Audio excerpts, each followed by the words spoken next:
Hi everyone, I'm going to share with you my top tips for cleaning up your brows at home. I'm going to show you how to trim them, tweeze them, fill them in, and I'm going to share with you my top tips for really keeping the brows as full as possible while we are at home and waiting to get back to our beauty professionals. So this is an amazing time if you are thinking about, changing your shape at all, to just let your brows grow in. There's no time like the present to just let the hairs grow. I love using conditioning and nourishing treatments like a Talika Lipo Seal. This is an amazing nourishing and conditioning and hydrating treatment for both your brows and lashes. And then I also love to recommend, a brow stimulating product like Eye Envy I'm using here for your eyebrows and for your lashes. This will actually promote growth. So this will condition and soften, and this will grow. So I really do recommend both of these on the brows and lashes morning and night while we're here. If you are thinking about growing out your brows, just know that nothing happens really overnight. This is an investment and a commitment that really takes about 4 to 7 months, I would say, to really grow and see a difference with your brows. But don't give up, stay patient. So we're gonna need a pair of tweezers. We are also gonna need a pair of scissors. I'm using our Precision Eyebrow Pencil because it has both pencil and spoolie on the other side too. And I have our tinted eyebrow gel. This is Highbrow, as well as a clear gel if you need it. And then I'm also gonna show you how to use the brow highlight as well. So to start, you wanna make sure that the brow area has been cleaned. So I've already prepped with my equalizing toner. It's best to shape your brows outside of just coming out of the shower. But if you don't have the time to do that, just take a damp cloth, warm damp cloth, and just kind of press that against the brows to open up the pores. It will help the tweezing hurt less. So you're gonna define, the next thing we're gonna do is define the eyebrow shape. We're gonna take the tip of the nose and line the pencil up here. This is where we begin the brow shape, or begin the brow. We're gonna take the pencil, we're gonna take it along the end of the nose to the end of the brow. This is where the brow will end. So we know that anything we wanna tweeze goes below that line. To find the highest point, or the arch rather, we're going to take the pencil at a diagonal right in the middle of the iris to find that point. So we're going after a very naturally inspired brow. We're not going to be reshaping the brow. We're not going to be figuring out, what brow shape is for you. This is really about removing excess hairs and keeping the brows as intact as we can. So we are going to begin to map out sort of the general shape of the brow. Now, I always like to flow with your brow shape. So whatever God has gifted you in terms of shape, we are just going to emphasize that and make it gorgeous. Okay, so I've gone ahead and I've created this sort of brow map outside of my brow, and I know that I'm only going to tweeze brows below the line and above the line. I'm not going to go into that brow at all. A quick tip for tweezers, depending on what type of tweezer that you use, these are a pointed Tweezerman. I've used them all and I really like them all, is try to grab at the very root of the tip. It can make it easier. If you feel comfortable, you can take a touch of face oil and just apply that right below the brow on the brow bone. It will help to have a little bit more slip. And what you want to do is you can pull on the skin very, very lightly, and you want to grab the hair at the base of the root to pull it out.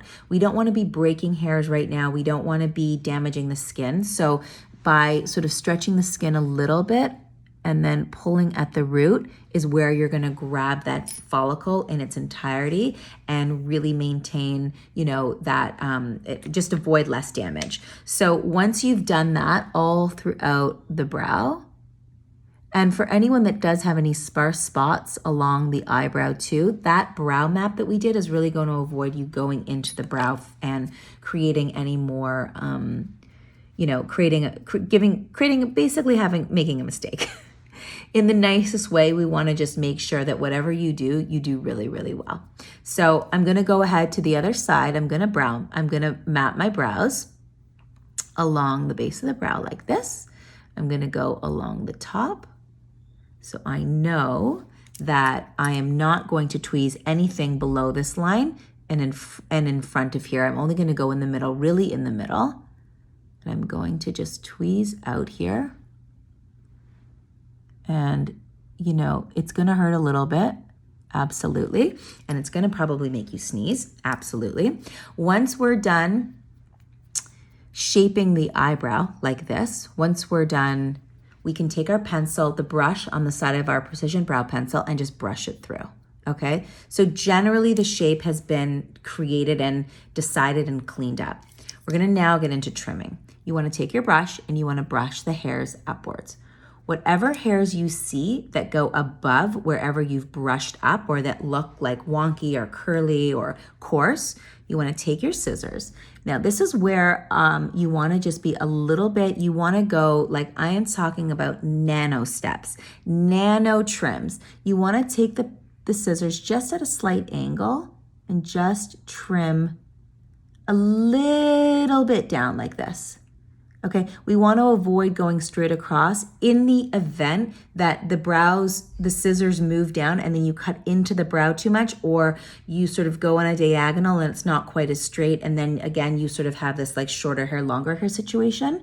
And so nano trims just into the brow. This kind of creates a lot of texture in the brow and it makes it feel like the hairs on your eyebrows are similar to the hairs on your head. Usually when hairdressers cut your hair, they cut it at an angle so that it just gives the brows like a really beautiful texture, okay?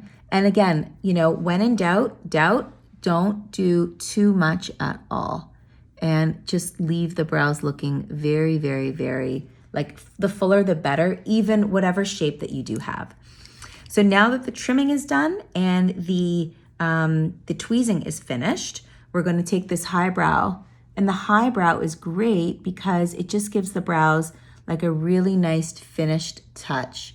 It gives them some tint, it gives them some hold, and it makes them look just really perfectly in place. Last but not least, a couple more pieces. There's also a clear brow gel. If you are someone who likes a clear brow gel because you don't need a tint, you can take the clear brow gel and just go like this. Upwards. What I do here, just to review, is I go upwards and then over like this.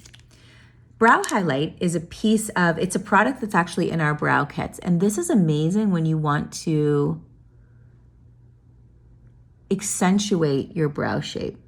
And what I do is I just take the brow, this is the matte beige, and I take a Q-tip and I just very gently blend this right into the brow.